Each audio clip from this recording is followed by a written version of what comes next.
In the traditional motion picture story, the villains are usually defeated. The ending is a happy one. I can make no such promise for the picture you're about to watch. The story isn't over. You and the audience are part of the conflict. More human beings were slaughtered in the 20th century than all previous centuries combined.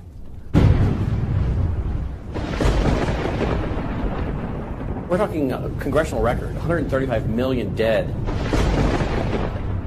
Their entire purpose was to detach our culture from any moral anchors whatsoever. You look at the changes in America since 1960, perhaps. The whole culture's been transformed.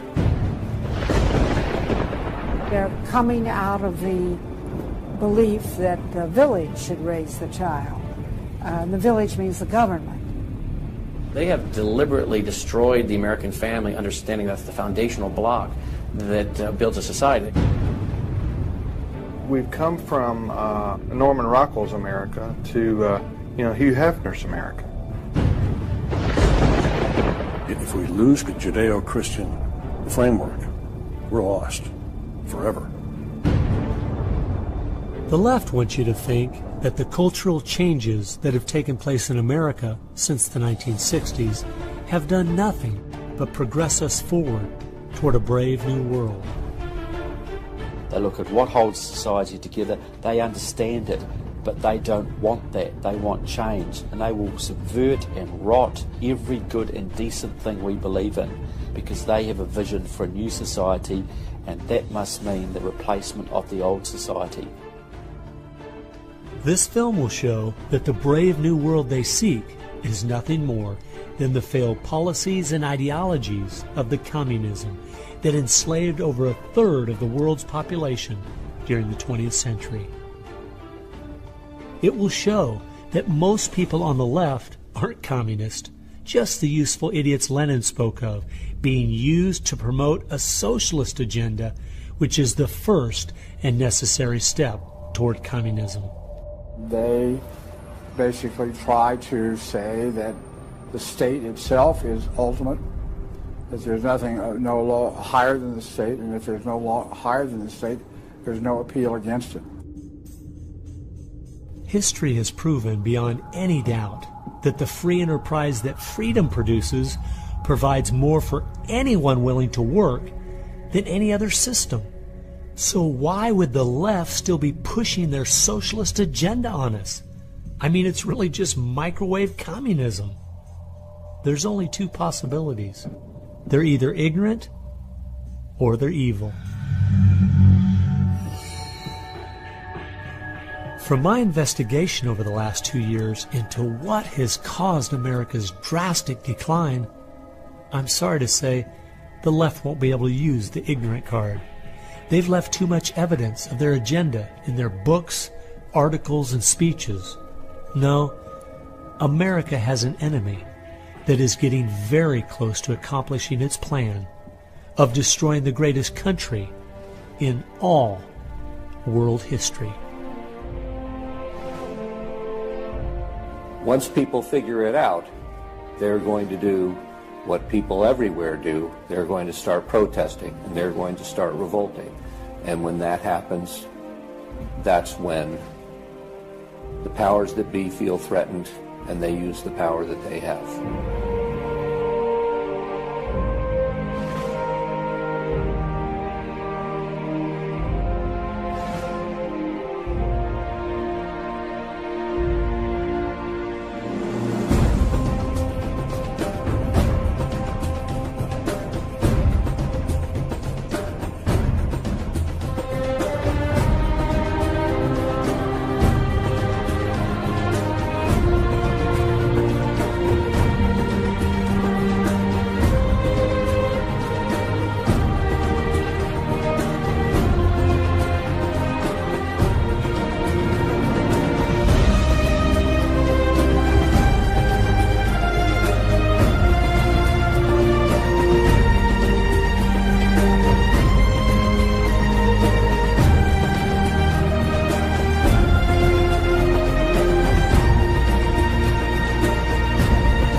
This story really begins for me back in the summer of 1992.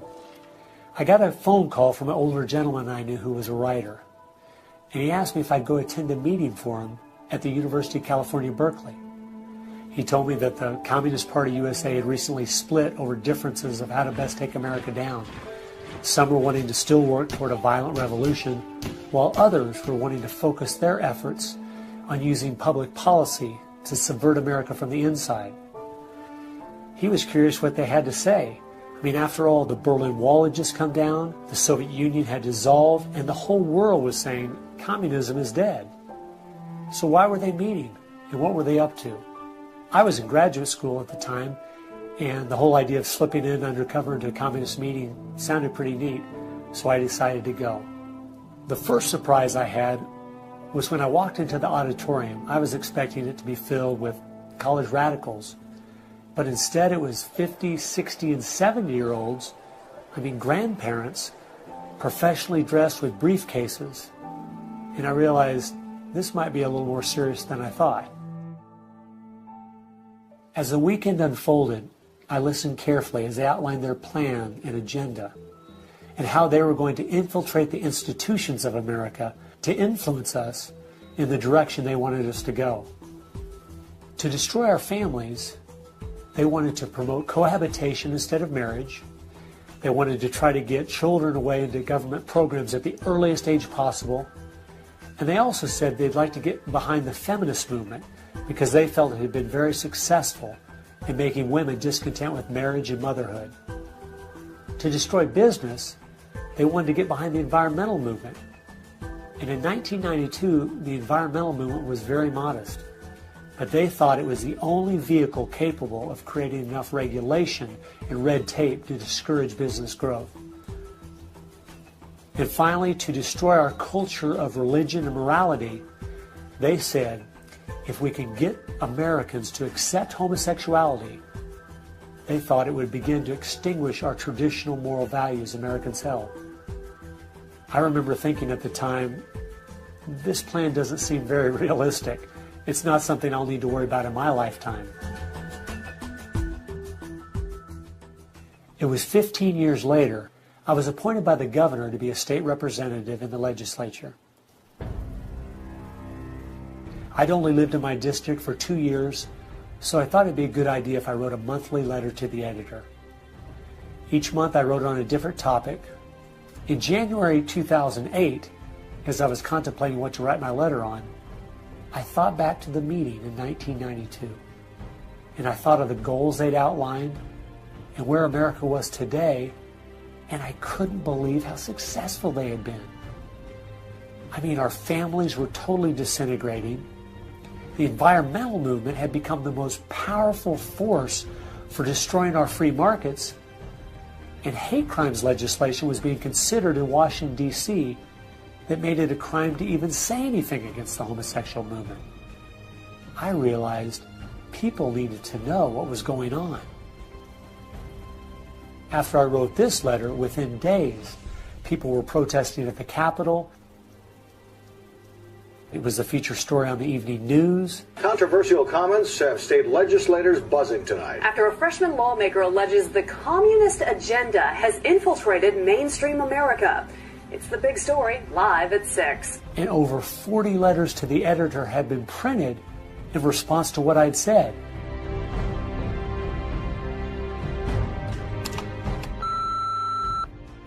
Hey, I just wanted to give you support on your newspaper article. Don't let them grind you down. Bye. I realized then I'd hit on something. One of the letters written in my defense stated that a book from 1958 had outlined a similar agenda. And this got my attention.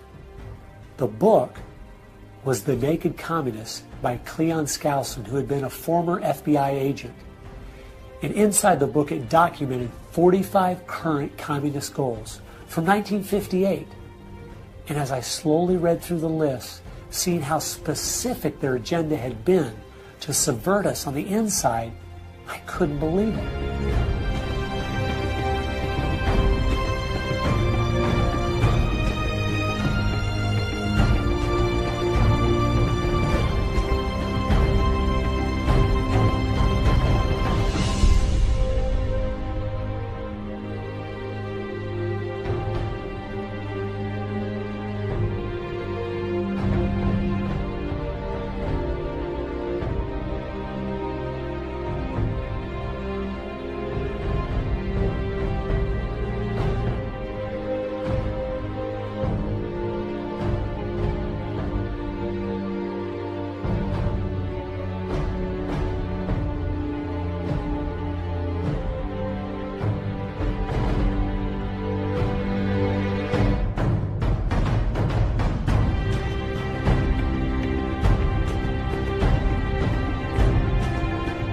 They'd accomplished almost every single one of them, and nobody seemed to be noticing.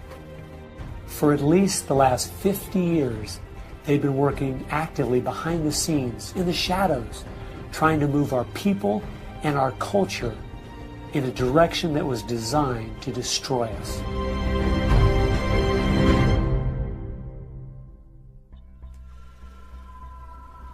Someone needed to find out the truth of what had happened to our country.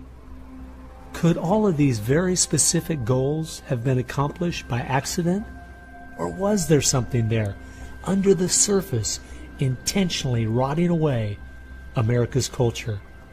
I decided to go and get the facts from some of my favorite writers and speakers around the country. These are a few of the questions I asked them.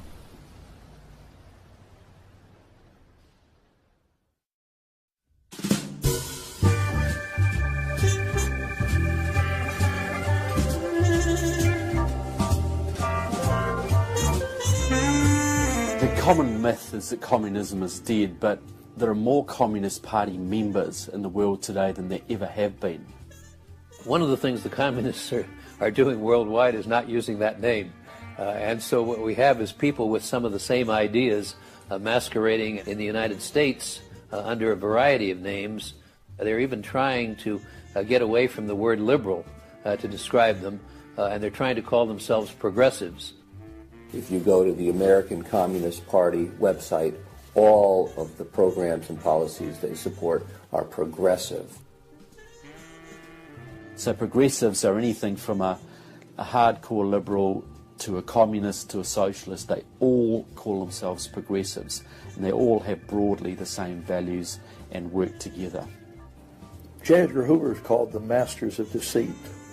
And a good magician raves one hand in the air while he's doing his dirty work with the other hand. And while everybody's saying communism has died, they moved through much of Africa. Communism is resurgent in South Africa. Into South and Central America.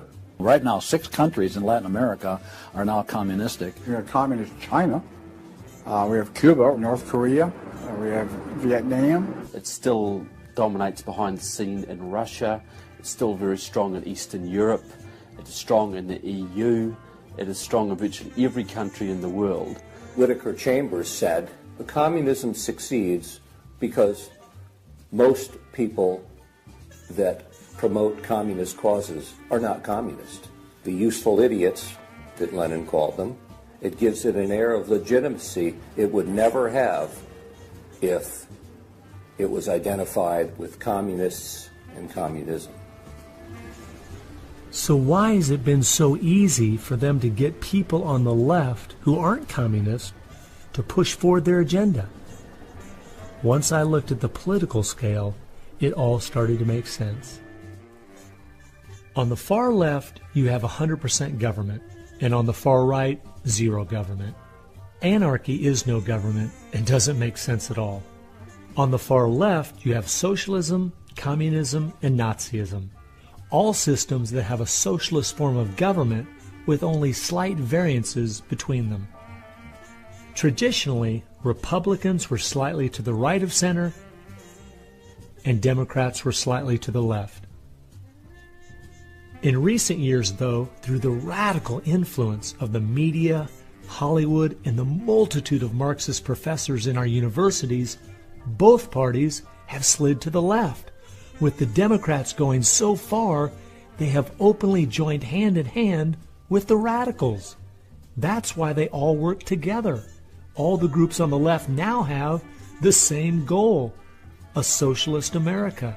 I thought we were over communism. I thought, okay, we won that battle. The Berlin Wall came down. Ronald Reagan won the day. We've got to look and see how he fought this, because we're fighting it again on American soil. Not hostilely attacking us like we feared in the Cold War. It is from within. And it has no opposition. None. And that's the frightening thing.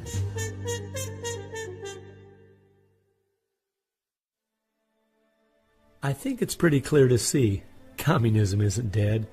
They now disguise it by calling it different names, but the ideas behind it are alive and well. Almost 1.5 billion people still live in openly communistic countries. But unfortunately, most of us in America who are under the age of 50 have no idea what communism means to the people who live under it. So my next question was, what's so bad about communism? Communism is so evil. It's a completely tyrannical system. The whole history of communism is one of mass murder.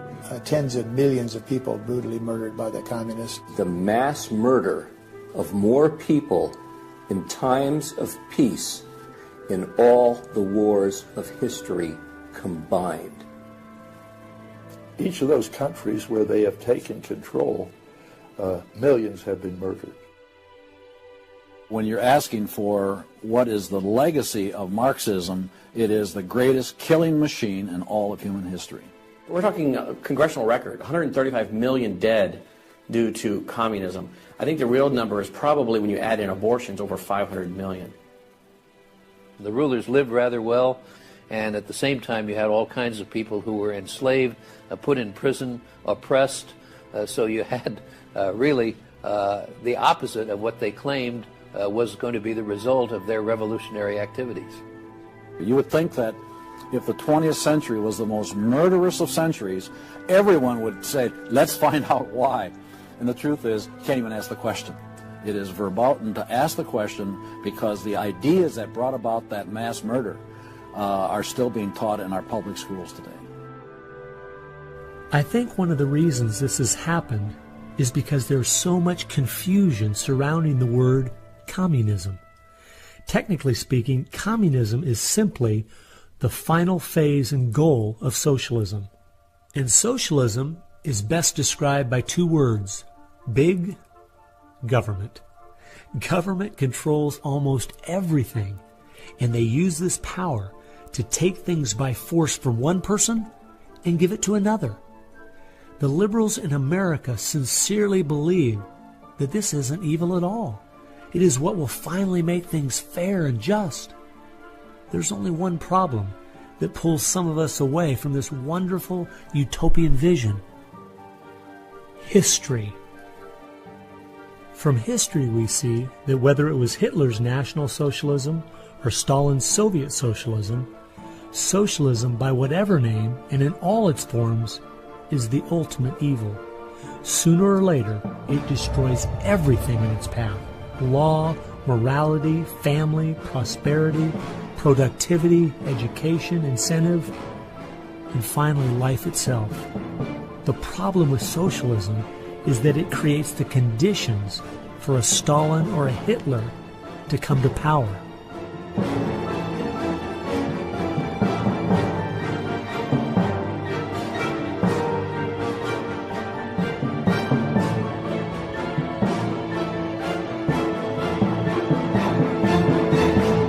And that's why communism has such relevance today.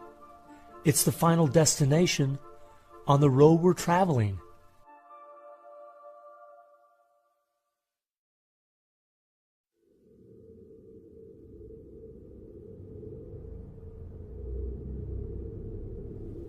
Friedrich Nietzsche tried to convince the world that God was dead. Charles Darwin tried to prove that humans are simply part of the animal kingdom. And Karl Marx realized that the philosophies of Nietzsche and Darwin would legitimize his own philosophy of communism. He knew their ideas would justify the brutality and slaughter that would be necessary to implement communism worldwide.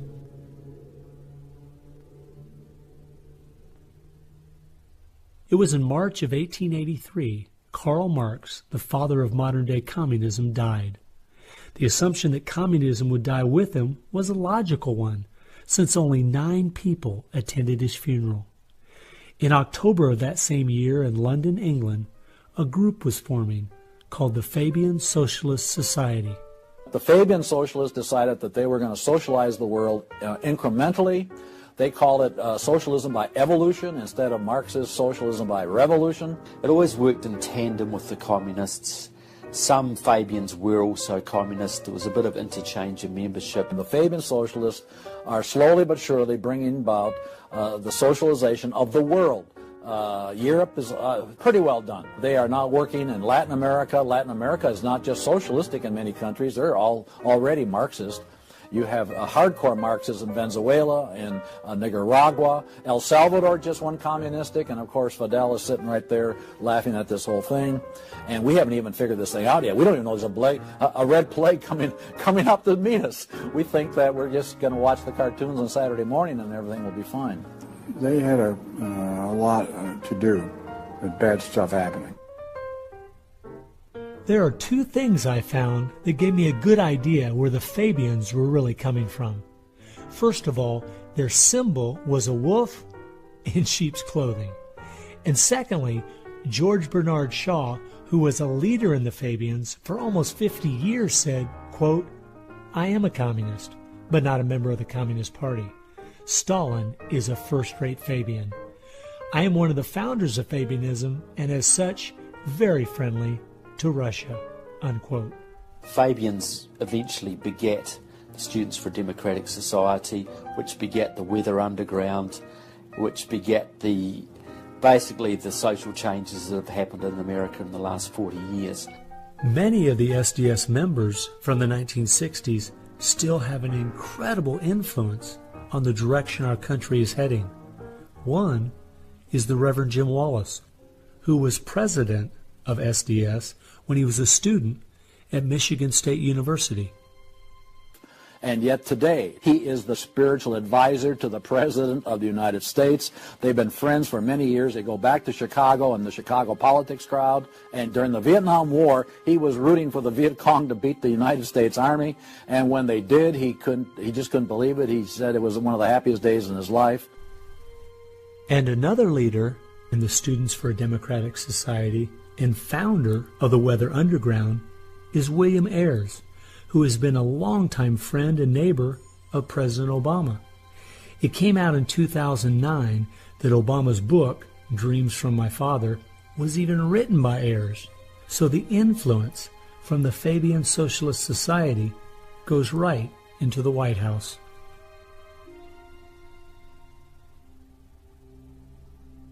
The next group I found that has seriously impacted America's culture is the Frankfurt School. The Frankfurt School was a sort of an outpost in America of European socialism. Willy Munzenberg, with a few other Bolsheviks, founded the Frankfurt School. The two leading members are Herbert Marcuse and Franz Neumann. Franz Neumann was, in fact, a Soviet agent.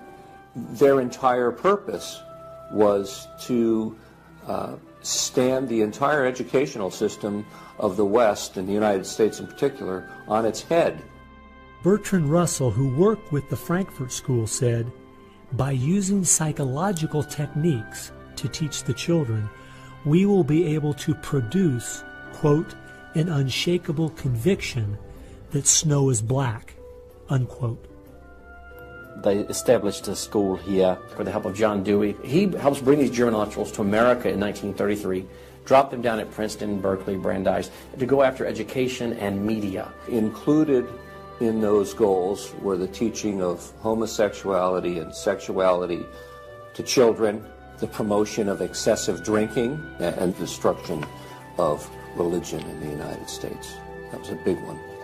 And they basically started the social rot. Willy Munzenberg said, "We are going to make the West so corrupt it stinks." I love spending time with my family, July 4th, baseball, and apple pie, and my mind can't even comprehend that there were groups of intellectuals back in the 1930s plotting and planning how they could make America so corrupt it stinks. There are certain lines and certain limits, and the left has always pushed it as hard as they can, as far as they can, and will protect any pornographer, any deviant, any negative cultural form they can find, basically to degrade the culture. And that goes right along with the feminism of today, which was part of the Frankfurt School's desire to destroy a patriarchal society for a matriarchal society. In other words, remove the father as the loving provider, discipliner, discipler, leader of his home, where you instill virtues and integrity and modesty. That's been broken down on purpose because they knew if they could destroy the family, they could destroy a nation. And instead of having a father who leads and disciples and protects the home and provides for the family, the government steps in as a nanny state. The Frankfurt School developed the concept of cultural Marxism. Penetrate the culture, take it over, and then everything else will follow. And of course they did that, and today we've had a complete cultural revolution. As many people in America are familiar with the phrase "make love, not war," that actually came from Herbert Marcuse, who was with the Frankfurt School. So these guys went after education, they went after media, and they've been very successful in changing the entire worldview of Americans through what they call political correctness, but it's really cultural Marxism, with the goal being to destroy Christianity, then create chaos, and then move to their ultimate goal, which is from cultural Marxism to traditional Marxism, which is socialism. Most of the strategy to remake America from within started with Antonio Gramsci, who wrote over 2,000 pages back in the 1930s outlining how to take a Judeo-Christian culture down from the inside. The plan he suggested has been the main focus of the left ever since. Antonio Gramsci was a neo-Marxist philosopher. Antonio Gramsci was an Italian communist. Antonio Gramsci is probably the biggest troublemaker in the world. He's probably got more responsibility for our social ills than anybody else on the planet. He knew of the importance of undermining the morals and the character of this country. Because America had a strong Christian heritage, you had to attack the culture. You had to change the culture. Even to pornography, into areas that most people normally wouldn't accept. He said that we're going to destroy the West by destroying its culture. We're going to infiltrate and we're going to turn their music, their art, and their literature against them. That means that you penetrate the universities, you write the books, the novels, the poetry, the music, the book reviews. And once you control the culture, then you can sort of shape the thought of rising generations.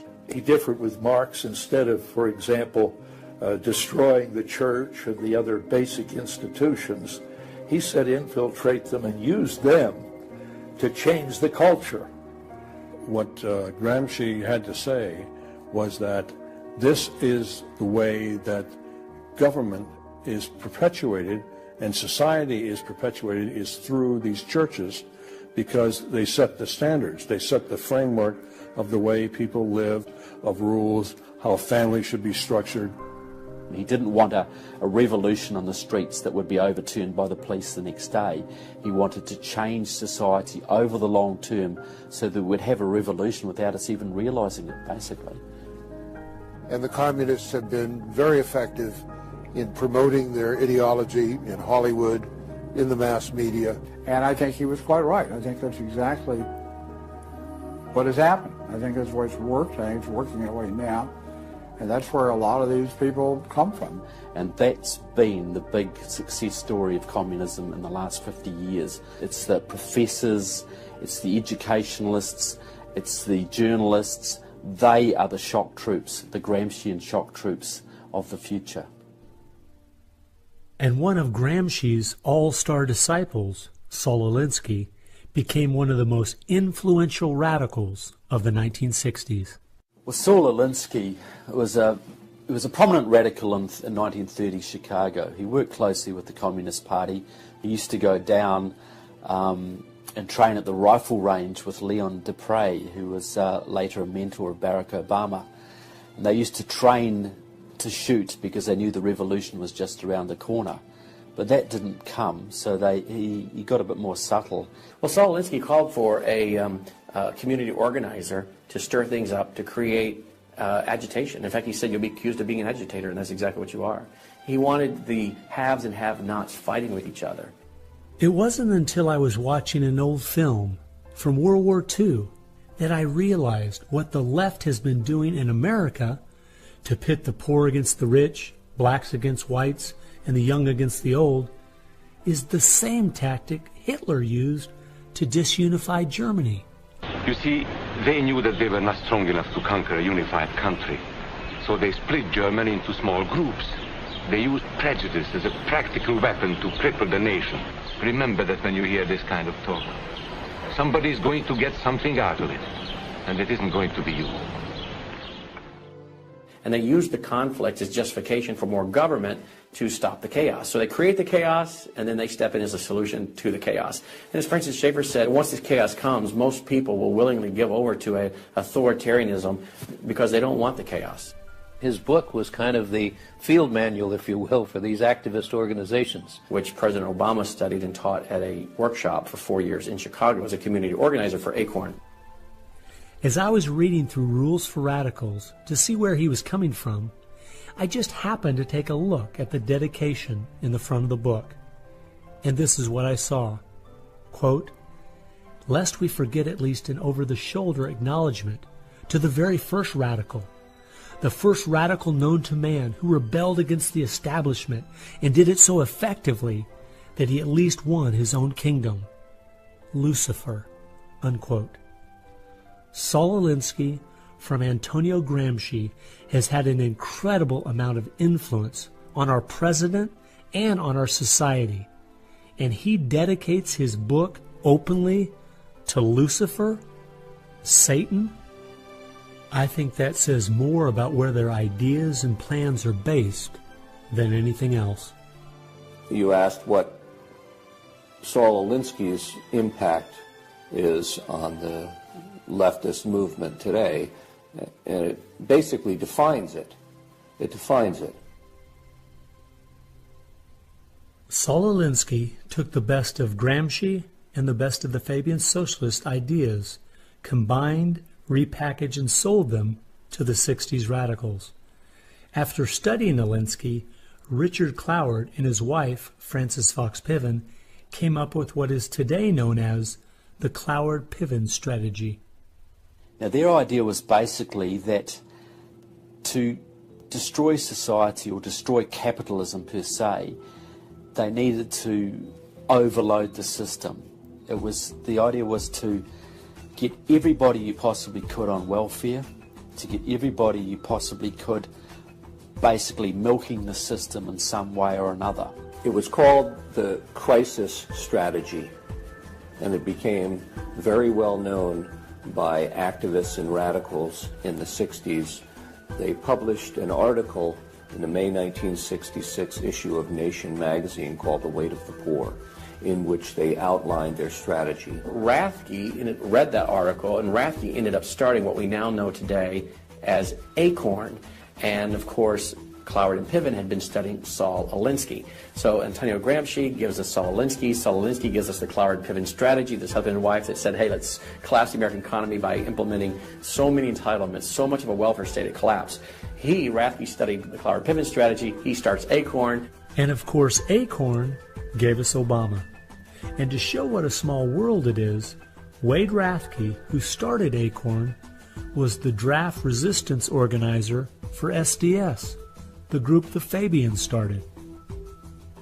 They've used that strategy ever since to expand voting rolls, to expand welfare rolls wherever they can, basically just to overload the system, to increase the tax burden on the middle class, and basically bring capitalism one step closer to destruction.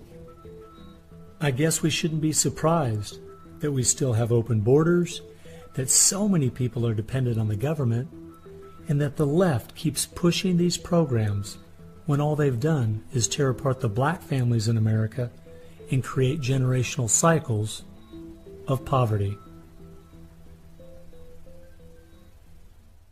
The last group that has worked alongside the Fabians and the Frankfurt School using Gramsci's approach is the Communist Party USA. Probably the most important book on this subject is called Towards Soviet America by William Z. Foster. William Z. Foster was the head of the Communist Party himself. He ran for the President of the United States in 1932, but in the book Towards Soviet America, he literally lays out chapter by chapter by chapter what is entailed to bring about a USSA, not just a USSR. Two of the movements they started in America have played a significant role in tearing apart our families, in breaking down our morality. Betty Friedan is credited with really starting the feminist movement in this country. The purpose really was to attack full-time homemakers, to get them out of the home, to make them think they live dreary lives, to make women feel they are victims. It's the science of victimology. And that is so unfortunate, because the American woman is the most fortunate class of people who ever lived on the face of the earth. And to try to tell them that they are victims of an oppressive, unjust patriarchy is just a grievous lie. But unfortunately, they are teaching young women that and have been doing it for many years.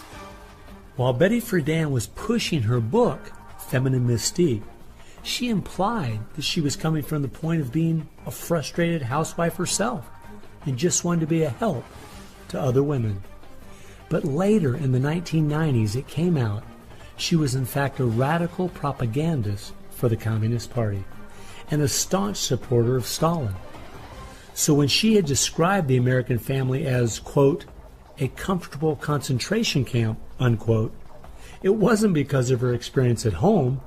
It was because she was just doing her part to dismantle our families. I'm a student of communism, and the communists set up various groups and various societies.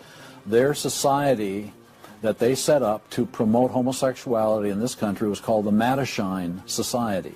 And it was founded by Henry Hay, a leading member of the Communist Party. So since I was studying communism and teaching on the issue of communism, you just follow leads, and all of a sudden you realize, what is this Mattachine? I've never heard of this Mattachine Society.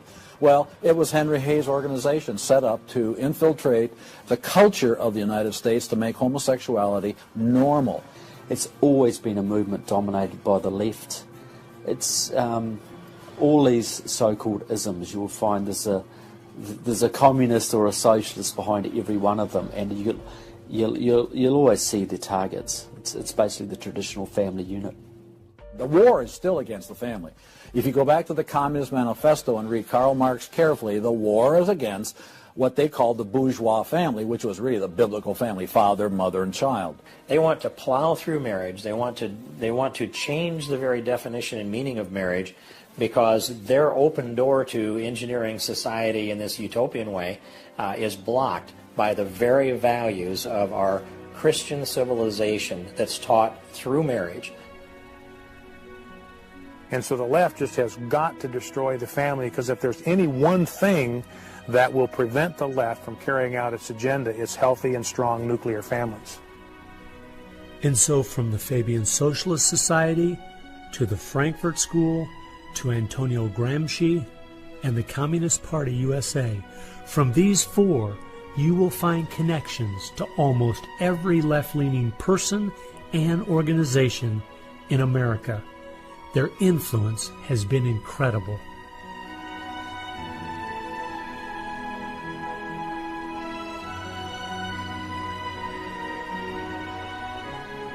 It was in the 1960s all the groups on the left seemed to realize Antonio Gramsci was right. In a Judeo-Christian society, you will never be able to persuade people to rise up in a Marxist revolution and start killing each other off. The only way to take the culture down is through penetrating the institutions of influence to change the people from within.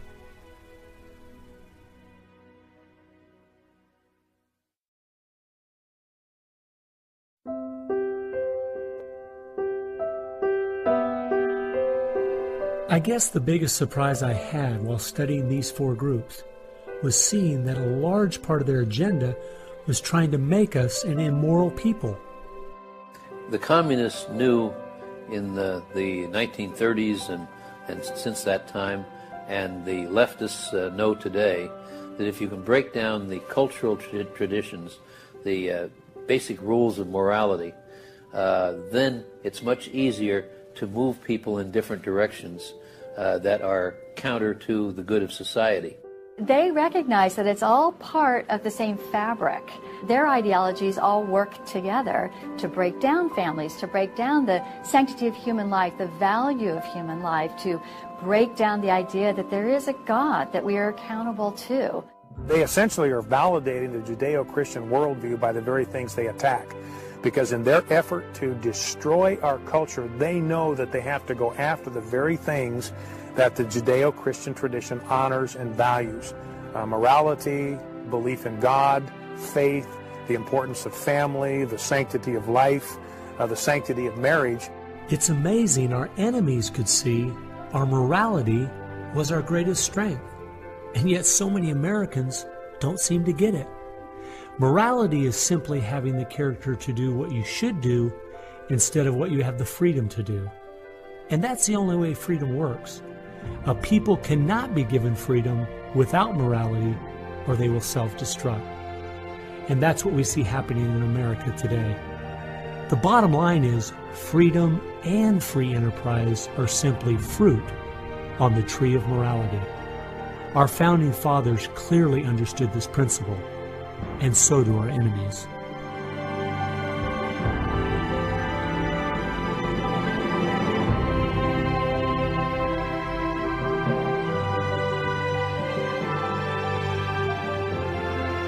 There is an important fact we need to face. If we had Ronald Reagan as president, low taxes, and a strong national defense, the ship certainly wouldn't be sinking as fast as it is now, but it would still be sinking. A booming economy doesn't take care of the major problems we face. 50% of all marriages end in divorce. 40% of all children born out of wedlock. Over 3,000 women a day aborting their babies. 19 million new cases each year of sexually transmitted diseases. Schools that teach the children everything is relative. There is no right or wrong. And the list goes on and on. I recently read in our local paper that over the last 12 months, almost 7% of all high school students in my state tried to commit suicide. Our society is falling apart, whether we want to admit it or not.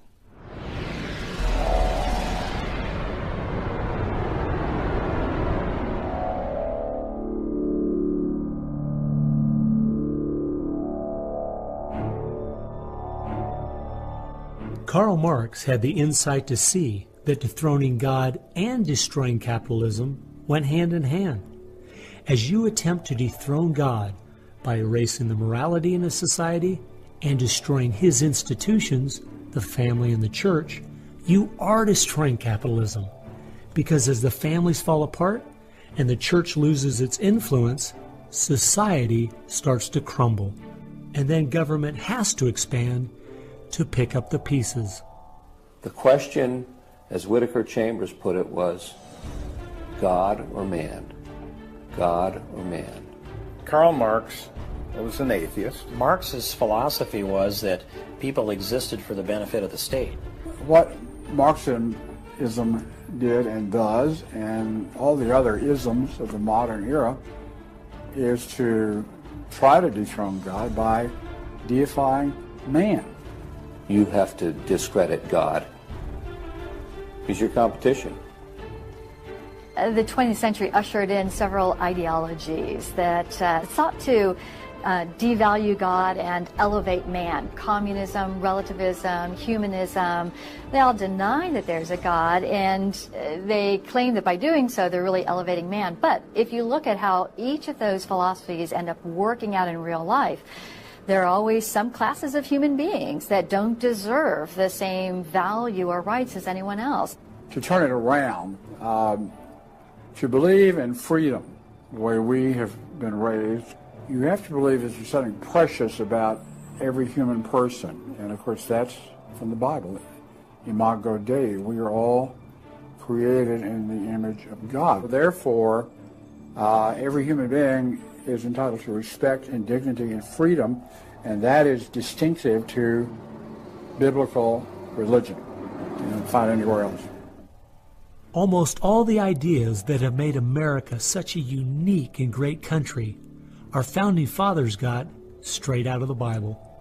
I guess that's why the left only has a problem with one religion, biblical Christianity.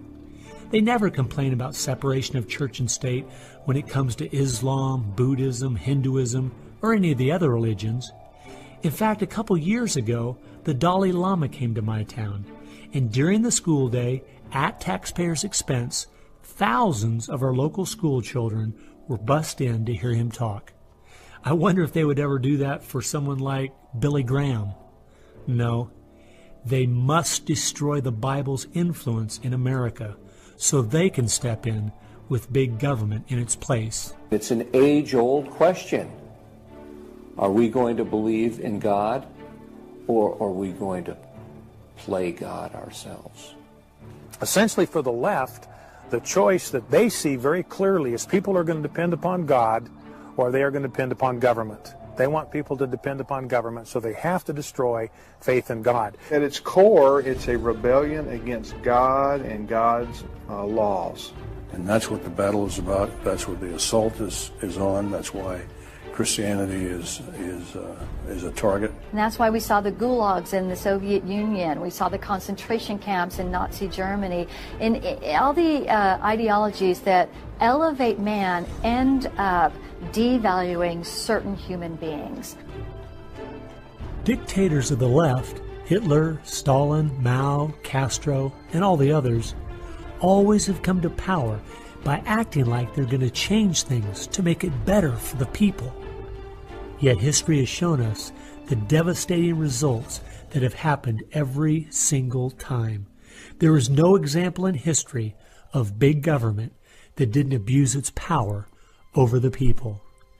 But people who have believed in the God of the Bible and that our rights are a gift from Him to everyone have always stood up for the preciousness of every human life.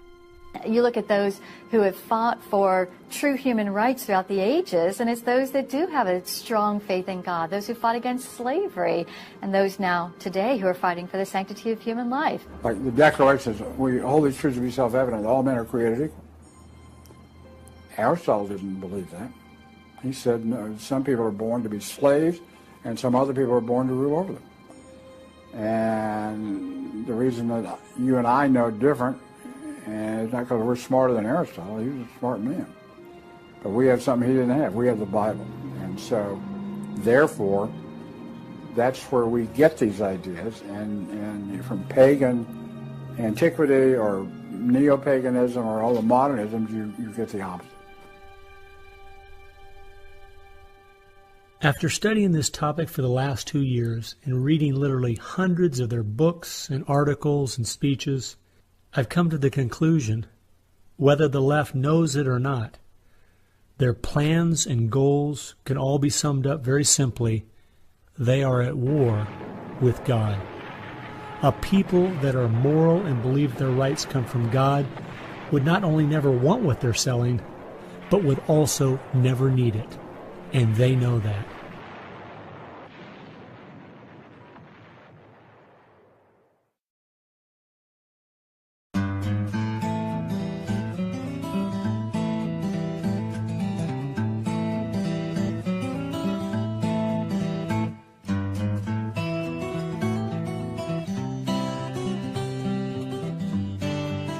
It's obvious if you're trying to subvert a country, you want to control the news. You want to control public opinion. A lot of people realize, well, there's a biased media, and most people know that. Even the Washington Post admitted it. Yeah, we were biased for Obama, so what? And when you enter into the equation, so what? That means the biases, the opinions of the reporters enter into what is news. They decide whether you have a right to know. And it's no longer a bias. They turn from just political bias to activism. They go to the places that influence, or I should say, where they can have leverage. Generations of journalists have been trained to interpret events, interpret the news, not report the facts, interpret the news. They do not deal in facts because facts aren't effective for them. They have very few facts on their side.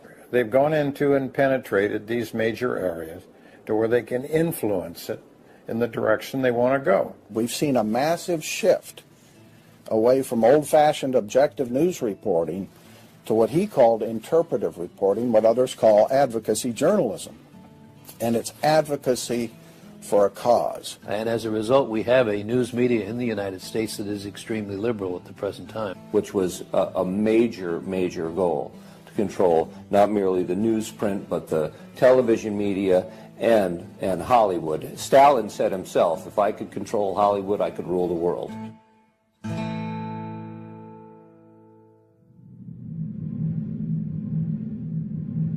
Children are always the first targets of anybody trying to bring down a system.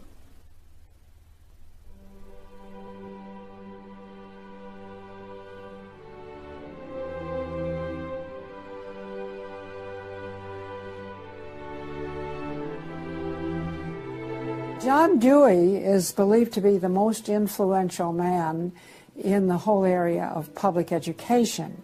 He went to Russia in 1928 to help study the Karl Marx way of education and bring it back to America. Dewey was an atheist. He was a socialist, a humanist. He was part of the Socialist Society in America, helped found that. What he believed in was that education should socialize the child to make him a willing tool of the state. It might be surprising to some that the man who is still idolized as the father of public education in America is the very man who did everything in his power to dumb down our children so that they would willingly accept his vision of a socialist America. It started with Dewey in the early 1900s. It expanded, really expanded since the 1960s. The hard left gets control of the teachers' unions and the training colleges. If you've got those two institutions, you can pretty much dictate all educational policy. The people who were demonstrating against our country and against our government in the 1960s have now become tenured professors in the universities. So they're the ones who are writing the textbooks, teaching the teachers, running the teachers' colleges. And it's self-perpetuating, because once you have the universities, then you train more cadres and more and more and more. And they discovered that they could do more to remake our country by going into the schools than they could by throwing bombs. I believe the average patriotic American underestimates the importance and influence education has on their children. That's how the large majority we had in 1980 to elect Ronald Reagan in a landslide has been lost. It's not because the other side has had lots of children. No, they're aborting theirs. But instead they're capturing ours through the propaganda they teach them, 7 hours a day for 13 years, and even longer if they attend college. We are losing most of our children to the other side because of the anti-American, anti-God, and anti-free enterprise rhetoric they are filled with in the government schools. Government schools are not teaching basic reasoning processes. They're not teaching logic. They're not teaching actual data of history and science and mathematics. And if your education is rather limited, then you're inclined to believe that government can be the solution to your problems. When you look at the desks in the schoolroom, you'll find 4 together, or maybe a table, they sit around a table. Independent desks are very rare in most classrooms because they don't want to promote the self-sufficiency, independence mindset. You go back to William Z. Foster in his book, Towards Soviet America, you will see how he has a whole chapter there on how we have to supplant education in this country and ultimately force every student to attend public school. That's the other thing. I hope the homeschoolers catch on to this. The homeschoolers and the Christian day school movement are going to have some very rough times ahead of them because the public school crowd cannot afford to have any competition. And they're being given plenty of competition by the homeschoolers right now. You see the effects of that in lowered educational standards. There's no more studying of the classics or studying of the civics or how the US Constitution was formed. It's all progressive education. It's all based on the identity politics, the isms, the current trendy isms, environmentalism, racism. They're training them for the collective, and a collective mindset and a dependency mindset. And it seems that they, again, want to have people be uneducated, so then they do become wards of the state. They're dependent on the government to provide everything for them. It's under 10% of kids believe that there is an absolute right and an absolute wrong. And why are we surprised? We've sent our kids into this government system that indoctrinates them, that teaches them about tolerance and diversity and multiculturalism, and not about reading, writing, and arithmetic, not about what our founding fathers had to say. It's consequences. Few would argue that the education the children are receiving in the public schools is pathetic at best. But with the amount of tax dollars we spend each year, over twice as much as it would cost to send the students to private school, why do we allow this to continue? The group that my investigation led me to, that seems dedicated to making sure the children don't get a good education, was a real shocker. The schools are pretty much controlled by the Teachers Union, the National Education Association. If you look at their platform and goals, you would think they were a socialist or almost communistic organization. They are for the entire feminist agenda, starting with abortion on demand, tax-funded abortions. They're for the whole gay rights agenda. They're for the whole globalism agenda. They are extremely anti-parent. It is an effort to get the children to abandon the values of their parents. National Education Association has no patience, tolerance, or use for traditional teachers. They're looking for people who want to be agents of change. They want to throw out all the lessons of history.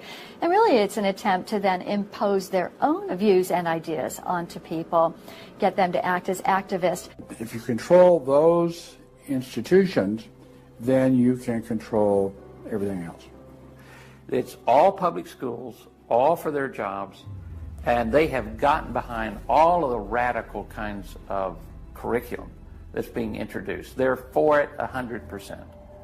They've had a tremendous effect on public education. It's not positive. We also see immorality being promoted through our schools. The kind of sex ed curriculum that is being used and paid for with our tax dollars would shock most parents. I think one of the main problems we face is parents naively thinking that the schools are the same today as they were when they were young. They don't realize there is a battle going on in this country for the hearts and minds of our children. The game is between 15 and 25 years of age. That's the whole game. If you're over 25, the chances are they're going to put a few pennies towards you to corrupt you. But their game right now is to corrupt the 15 to 25-year-olds or less. And right now they're down in the first grade with Heather Has Two Mommies, Daddy's Roommate, Gay Pride Parade, and now by 8th grade they'll pass out condoms in school colors because that's so patriotic. And it's perfectly obvious that you get a hold of the child early, you can change his values away from his parents' values and get him to follow you. And they're very open about saying that. The National Education Association has passed resolutions saying they want children from birth. Isn't that interesting? The Communist Manifesto also thought the state should take control of children at birth.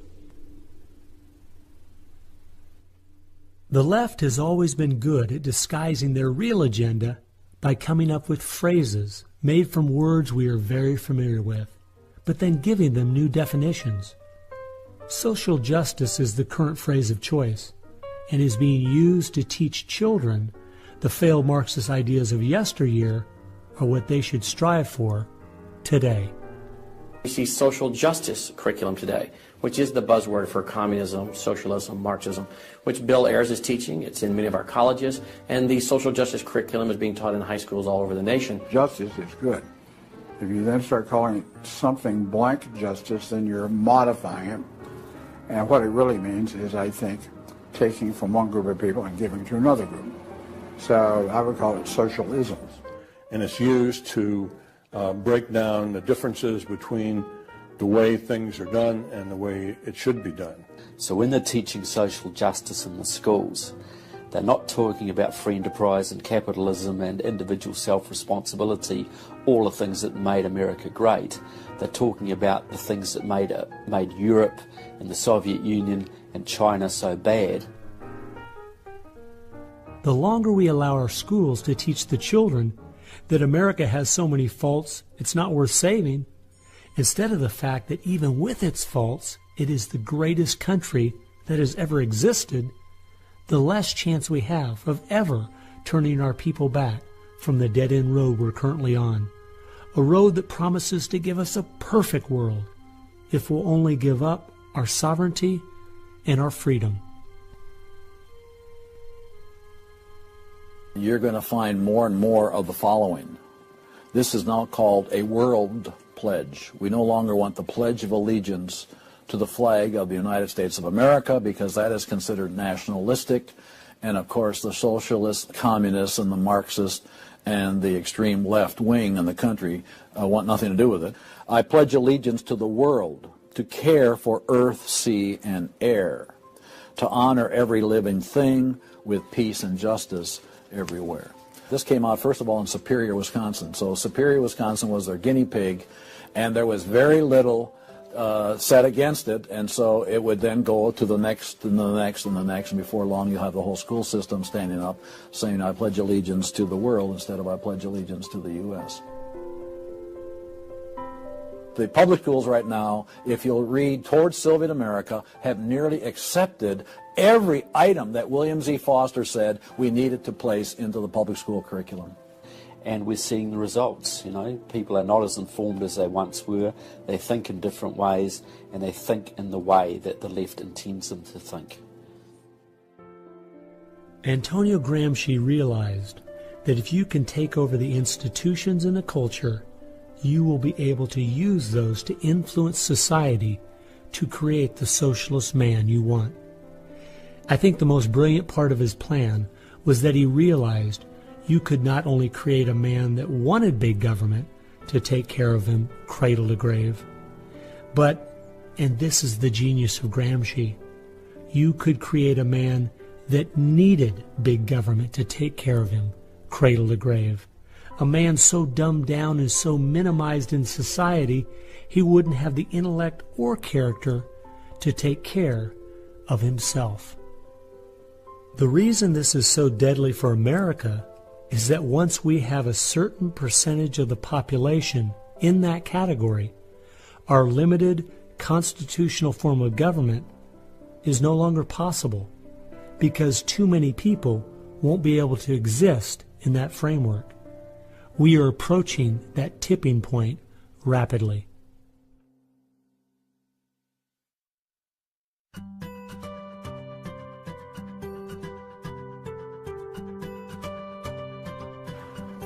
If you can persuade people that government should be in control of the distribution and use of energy, you can persuade them, or rather, you have persuaded them of the necessary and sufficient condition for government control of the most intimate aspects of our lives. One of the main thrusts of socialism these days is obviously through the environmental movement. You know, one hates to pick on Al Gore too quickly and easily, but I read the whole of his book, Earth in the Balance, Ecology and the Human Spirit, back in 1992 when it was first published. And if you know anything about the history of political philosophy, you read the last chapter in that called A Global Marshall Plan, and you understand that there is no way to implement what Al Gore was calling for in 1992 in that book except by means of totalitarian world government. Patrick Moore, who was a co-founder of Greenpeace, and he was a very dedicated environmentalist, quit Greenpeace when he realized that it had been captured by radical leftists who were intent on using the environmental movement as a vehicle to destroy capitalism. How many factories work when there's a power outage? None. You want to hurt business, you want to drive down industrial production, you just drive up the prices of energy, you just diminish its availability, and the easiest way to do that is to make people scared to death of the cheapest forms of energy, which are fossil fuels, oil, coal, natural gas, and nuclear energy. They had already made people afraid of nuclear because of irrational fears of nuclear reactor meltdowns, which were physically impossible anyway. But then they had to figure out a way to make them afraid of fossil fuels. Well, the way to do that was to say they're going to cause catastrophic global warming. So I used to think this was just one great big distraction. If they want to put their energies toward the environment, but now I see that this is now being turned around and used as a tool to further a socialist agenda. Charles Rubin, a political scientist who wrote the book The Green Crusade, has told this story extremely well. Environment comes from a French word meaning surroundings. Well, now, what is surroundings? Everything around you, right? And so, as Rubin points out, environmentalism is literally everythingism. And so, if you were a socialist committed ideologically to the notion of government having control of everything about our lives, and you saw that you were losing the contest in terms of the creation of wealth and its distribution to capitalism, you had to find some other basis on which to promote your vision of government and to pursue its implementation. Environmentalism, or everythingism, was the perfect card. In December of 2009, when the ClimateGate scandal broke open and it became public that even the leaders of the movement knew the whole global warming idea was a farce, it wasn't them just having bad data, we as Americans knew once and for all that this movement was simply part of their agenda. It's my guess that regardless of the evidence that comes out against them, they will not let this tool they have waited the last 100 years for go to waste. A tool that gives them the absolute power and control they want, but allows them to get it under the guise of saving the planet.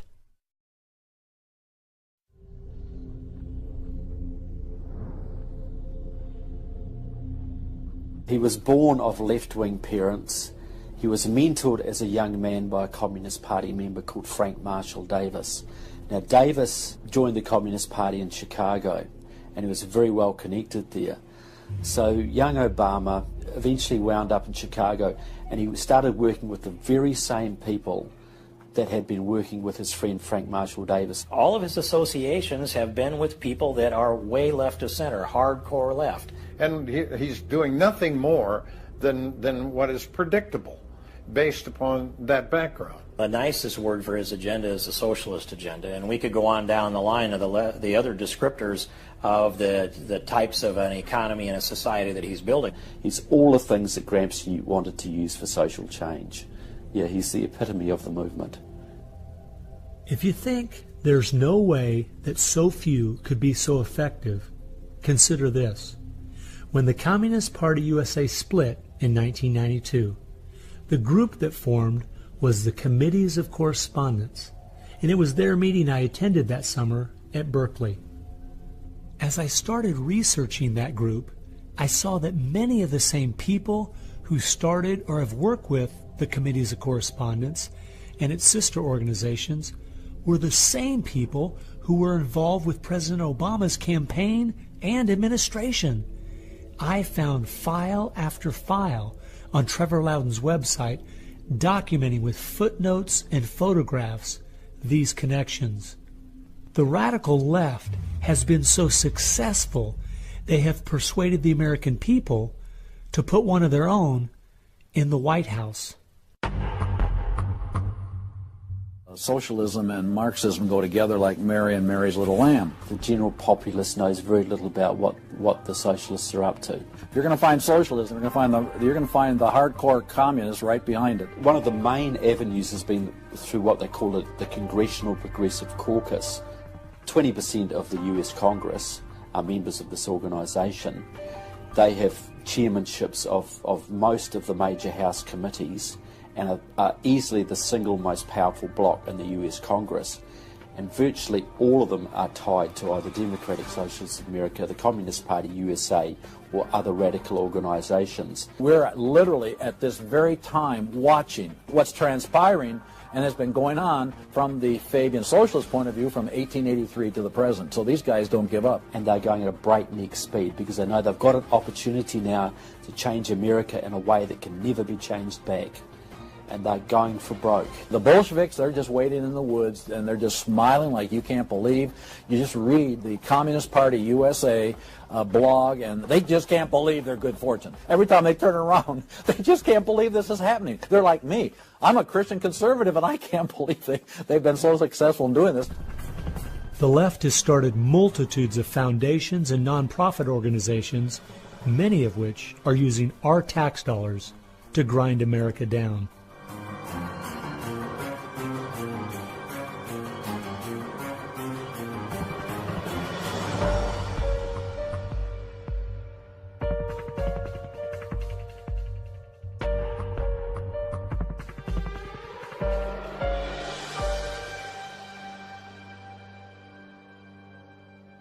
They use all kinds of patriotic words to masquerade an extreme leftist orientation, which, if anything, would enslave the people in the same kinds of things with the same kind of ultimate results as communism had. The communists will let the socialists go so far, and then ultimately the communists really turn on their fellow socialists and they wipe them out too.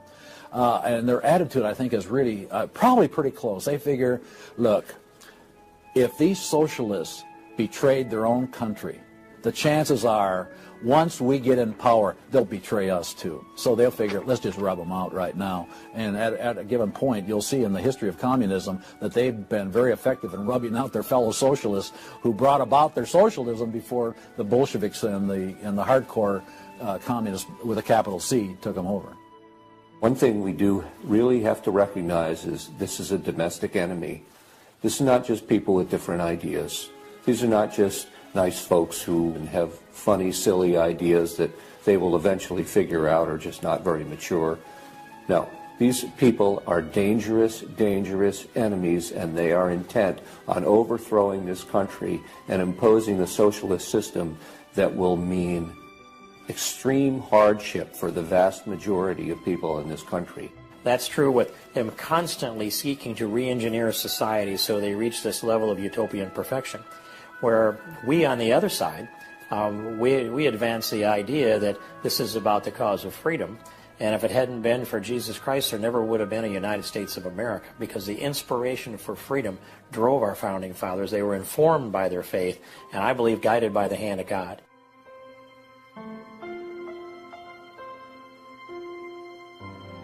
No. No. Perhaps treacherously close. It is never over until it's over.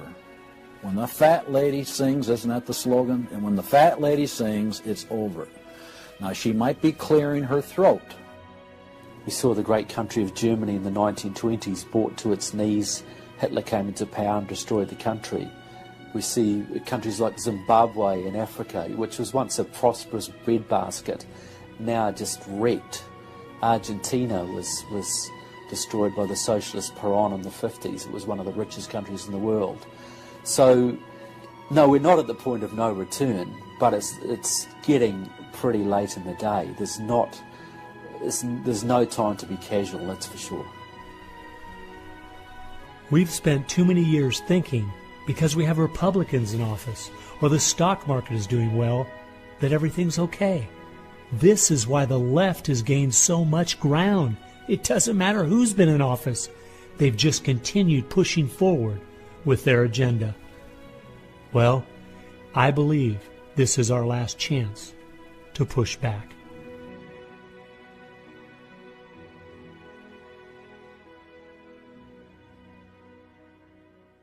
If people are looking for something to do, we have our work cut out for us. I believe one of the things that we can do that will have a profound impact in changing America is praying. Well, as soon as we get off our knees, we need to get on our feet. Become educated about what's going on in the country. Spend time reading, understand their philosophy and their goals. They have to master this documentary. They have to go over it a dozen times. It might be having a monthly movie night with family and friends, watching one of the many great documentaries out there about what is going on in our country. One of the things that I think people in the United States who believe in our country, believe in our values, can do, quite frankly, is stand up for those values, to make their views known. And there's times that you got to speak up, and you've got to call things what they are. We need to be willing to be criticized and to not be silent because of the criticism. It was Martin Luther who said, if we're faithful on all battlefronts besides, precisely where the battle's the hottest, then we're traitors to the cause. I like the quote by Abraham Lincoln, who said that silence makes cowards out of the best of men. And we got a lot of people that need to be speaking up right now. We have an obligation to speak the truth about the policies that are taking us 180 degrees from God's will. Expand within your church. Expand within the people you have contact. Bring them up to speed and knowledge on what's going on. We need to organize those around us by simply mobilizing the unique groups of people we are in contact with and being their source of information. We can have an extraordinary effect. Lenin said that the organized minority will beat the disorganized majority every time. Why should we be buying products from companies that are going to fund organizations that attack our values? They need to be really smart in using the mass media. They might want to blog. Using the power of YouTube and that sort of thing to educate as many people as possible. A good YouTube video can reach millions of people. And if Susan Boyle can do it, why can't we? If you do the right kinds of things on YouTube that are creative and do them frequently, you can drive a message through society, influencing millions at almost no cost. We need to be the people who graciously but consistently make contact.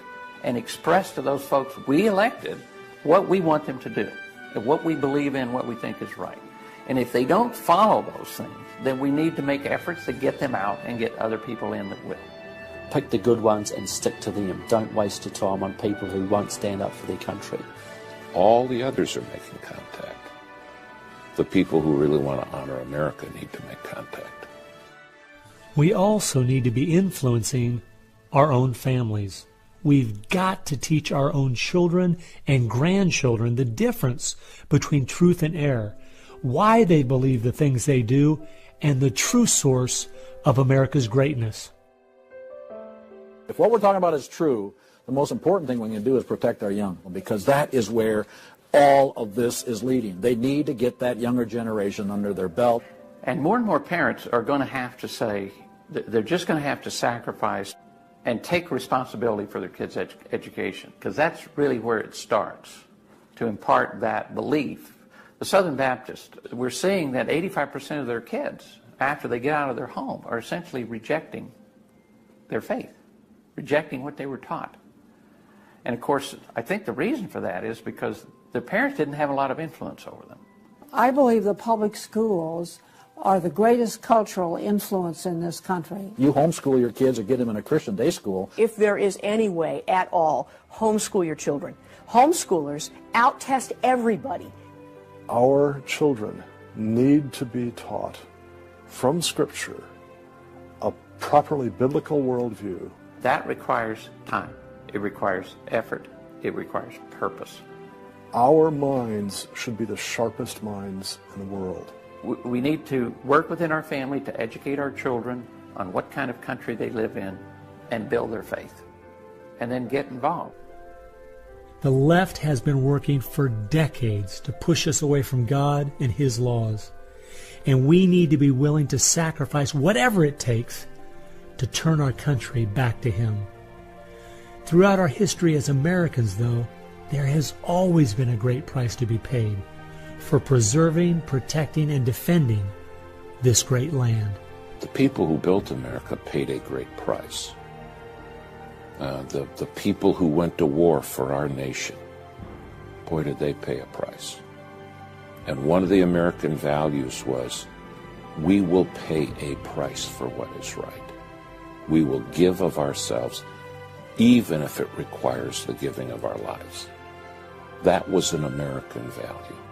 That's why it is such a heroic and honorable thing when a soldier defending us pays that price. That's like when you go to Arlington Cemetery in Washington, or the Tomb of the Unknown. You stand there and you say, this is America. We were the people who so believed in these values that it's an honor to stand for, even if it can cost you your very life.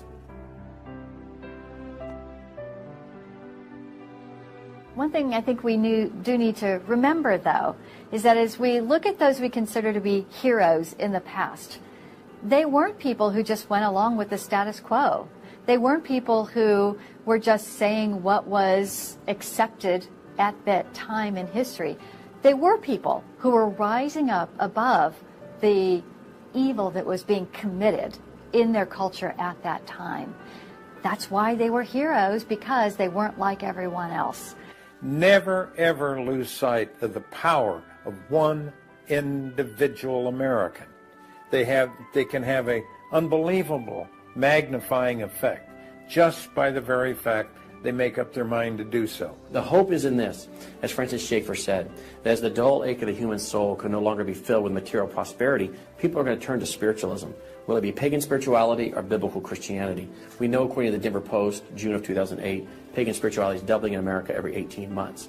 So we better get out there, because I'll tell you, pagan spirituality and Christianity will both get you to God, but one will get you there as your judge, as your Savior. If we humble ourselves, we fall to our knees, if we seek His face, we pray, and we turn from our wicked ways, then we have a chance for God to hear from heaven, to forgive our sins, and heal our land.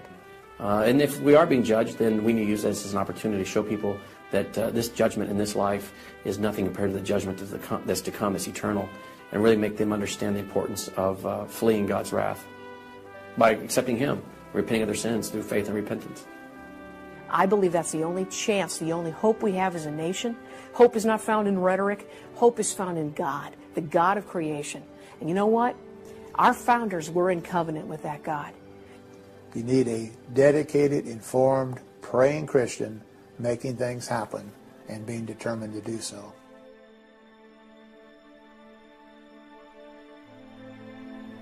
Time has only allowed me to present a fraction of what I found.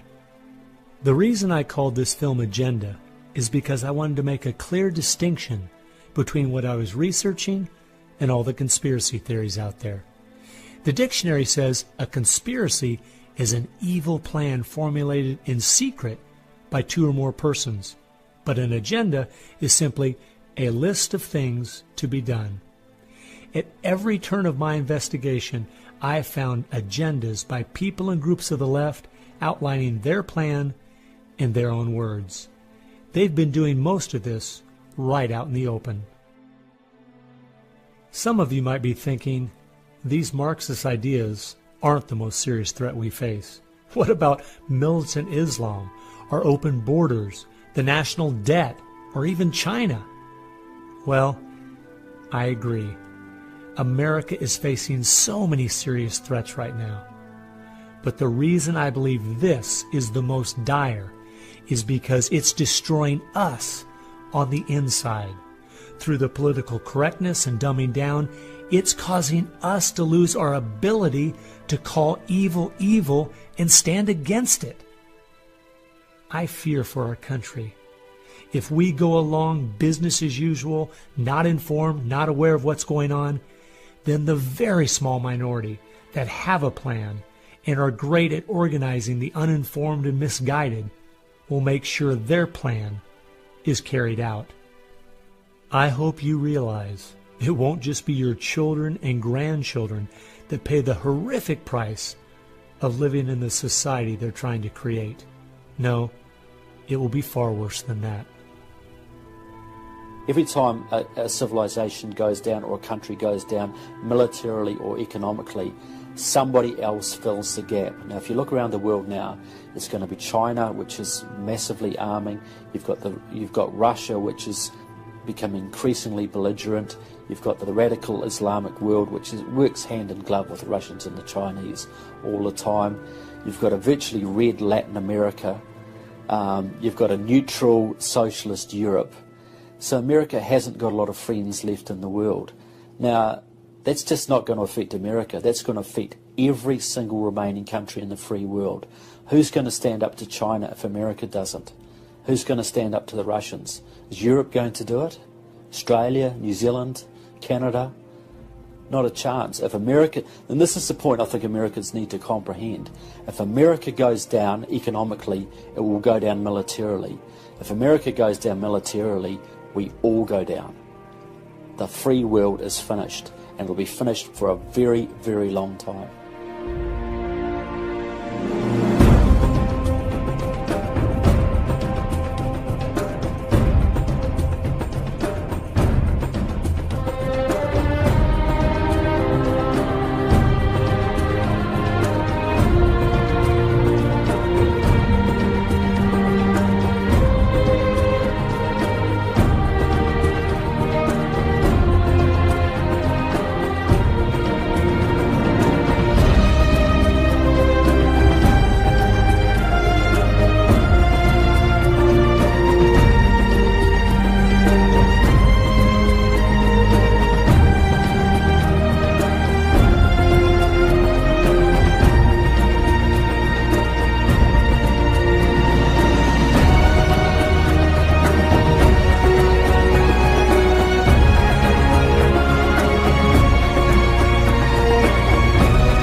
history.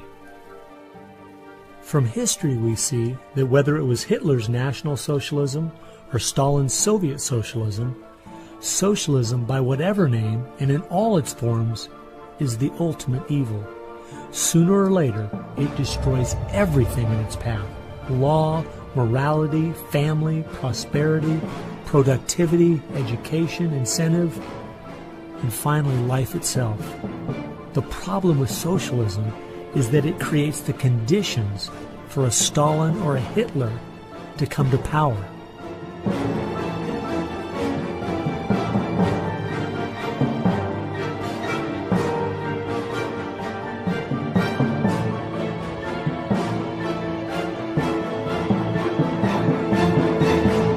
And that's why communism has such relevance today. It's the final destination on the road we're traveling.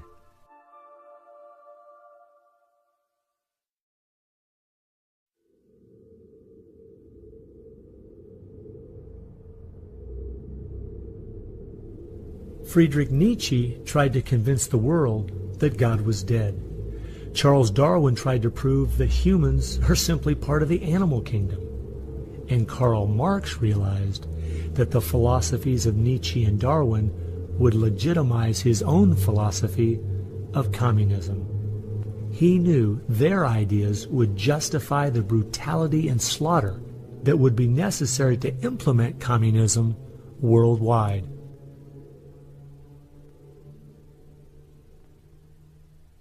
It was in March of 1883, Karl Marx, the father of modern-day communism, died. The assumption that communism would die with him was a logical one, since only 9 people attended his funeral. In October of that same year in London, England, a group was forming called the Fabian Socialist Society. The Fabian Socialists decided that they were going to socialize the world incrementally. They called it socialism by evolution instead of Marxist socialism by revolution. It always worked in tandem with the communists. Some Fabians were also communists. There was a bit of interchange in membership. The Fabian Socialists are slowly but surely bringing about the socialization of the world. Europe is pretty well done. They are now working in Latin America. Latin America is not just socialistic in many countries. They're all already Marxist. You have hardcore Marxists in Venezuela, in Nicaragua. El Salvador just went communistic, and of course Fidel is sitting right there laughing at this whole thing. And we haven't even figured this thing out yet. We don't even know there's a red plague coming up to meet us. We think that we're just going to watch the cartoons on Saturday morning and everything will be fine. In my mind, can't even comprehend that there were groups of intellectuals back in the 1930s plotting and planning how they could make America so corrupt it stinks. There are certain lines and certain limits, and the left has always pushed it as hard as they can, as far as they can, and will protect any pornographer, any deviant, any negative cultural form they can find, basically to degrade the culture. And that goes right along with the feminism of today, which was part of the Frankfurt School's desire to destroy a patriarchal society for a matriarchal society. In other words, remove the father as the loving provider, discipliner, discipler, leader of his home, where you instill virtues and integrity and modesty. That's been broken down on purpose because they knew if they could destroy the family, they could destroy a nation. And instead of having a father who leads and disciples and protects the home and provides for the family, the government steps in as a nanny state. The Frankfurt School developed the concept of cultural Marxism. Penetrate the culture, take it over, and then everything else will follow. And of course they did that, and today we've had a complete cultural revolution. As many people in America are familiar with the phrase "make love, not war," that actually came from Herbert Marcuse, who was with the Frankfurt School. So these guys went after education, they went after media, and they've been very successful in changing the entire worldview of Americans through what they call political correctness, but it's really cultural Marxism, with the goal being to destroy Christianity, then create chaos, and then move to their ultimate goal, which is from cultural Marxism to traditional Marxism, which is socialism.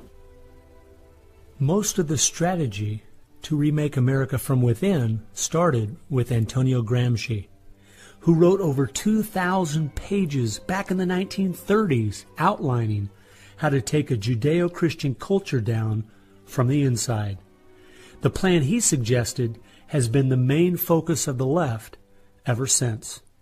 Antonio Gramsci was a neo-Marxist philosopher. Antonio Gramsci was an Italian communist. Antonio Gramsci is probably the biggest troublemaker in the world. He's probably got more responsibility for our social ills than anybody else on the planet. He knew of the importance of undermining the morals in the character of this country. Because America had a strong Christian heritage, you had to attack the culture. You had to change the culture. Even to pornography, into areas that most people normally wouldn't accept. He said that we're going to destroy the West by destroying its culture. We're going to infiltrate and we're going to turn their music, their art, and their literature against them. That means that you penetrate the universities, you write the books, the novels, the poetry, the music, the Equality to children, the promotion of excessive drinking, and destruction of religion in the United States. That was a big one. And they basically started the social rot. Willie Munzberg said, "We are going to make the West so corrupt it stinks."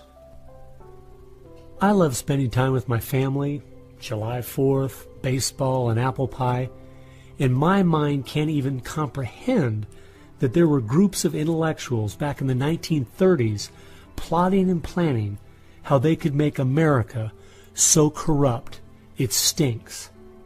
There are certain lines and certain limits, and the left has always pushed it as hard as they can, as far as they can, and will protect any pornographer, any deviant, any negative cultural form they can find, basically to degrade the culture. And that goes right along with the feminism of today, which was part of the Frankfurt School's desire to destroy a patriarchal society for a matriarchal society. In other words, remove the father as the loving provider, discipliner, discipler, leader of his home, where you instill virtues and integrity and modesty. That's been broken down on purpose because they knew if they could destroy the family, they could destroy a nation. And instead of having a father who leads and disciples and protects the home and provides for the family, the government steps in as a nanny state. The Frankfurt School developed the concept of cultural Marxism. penetrate the culture, take it over, and then everything else will follow. And of course they did that, and today we've had a complete cultural revolution. As many people in America are familiar with the phrase "make love, not war," that actually came from Herbert Marcuse, who was with the Frankfurt School. So these guys went after education, they went for media, and they've been very successful in changing the entire worldview of Americans through what they call political correctness, but it's really cultural Marxism, with the goal being to destroy Christianity, then create chaos, and then move to their ultimate goal, which is from cultural Marxism to traditional Marxism, which is socialism.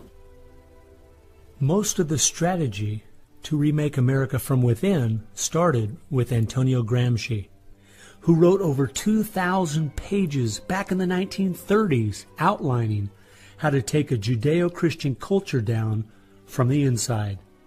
The plan he suggested has been the main focus of the left ever since. Antonio Gramsci was a neo-Marxist philosopher. Antonio Gramsci was an Italian communist. Antonio Gramsci is probably the biggest troublemaker in the world. He's probably got more responsibility for our social ills than anybody else on the planet. He knew of the importance of undermining the morals in the character of this country. Because America had a strong Christian heritage, you had to... They've been doing most of this right out in the open. Some of you might be thinking, these Marxist ideas aren't the most serious threat we face. What about militant Islam, our open borders, the national debt, or even China? Well, I agree. America is facing so many serious threats right now. But the reason I believe this is the most dire is because it's destroying us on the inside.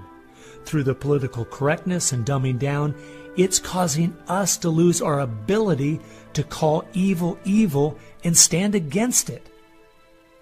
I fear for our country. If we go along business as usual, not informed, not aware of what's going on, then the very small minority that have a plan and are great at organizing the uninformed and misguided will make sure their plan is carried out. I hope you realize it won't just be your children and grandchildren that pay the horrific price of living in the society they're trying to create. No, it will be far worse than that. Every time a civilization goes down or a country goes down militarily or economically, somebody else fills the gap. Now, if you look around the world now, it's going to be China, which is massively arming. You've got Russia, which is becoming increasingly belligerent. You've got the radical Islamic world, which works hand in glove with the Russians and the Chinese all the time. You've got a virtually red Latin America. You've got a neutral socialist Europe. So America hasn't got a lot of friends left in the world. Now, that's just not going to affect America. That's going to affect every single remaining country in the free world. Who's going to stand up to China if America doesn't? Who's going to stand up to the Russians? Is Europe going to do it? Australia, New Zealand, Canada? Not a chance. If America, and this is the point I think Americans need to comprehend, if America goes down economically, it will go down militarily. If America goes down militarily, we all go down. The free world is finished, and it will be finished for a very, very long time.